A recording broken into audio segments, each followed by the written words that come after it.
Moi, je savais pas du tout ce que je voulais faire, j'aimais pas les études, je trichais pour être première de classe, donc j'étais forte en quelques matières, mais il y a des matières stratégiques où je trichais aussi. Enfin, j'ai jamais été quelqu'un qui adorait bosser pendant des heures, j'ai jamais adoré apprendre par cœur des choses, je détestais le par cœur, donc j'étais juste la définition de Bill Gates, de tu donnes quelque chose de compliqué à un flemmard, il va te trouver la manière la plus rapide et intelligente de le faire. Il fallait que je sois première de classe, je t'ai trouvé la manière d'être première de classe.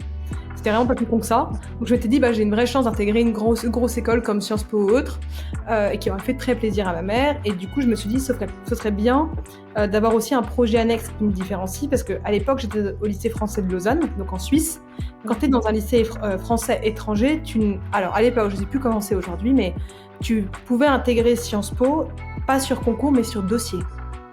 Et donc ça faisait une vraie différence sur les chances que tu pouvais avoir, comme à l'inverse aussi, moins de chances en fonction de ton dossier.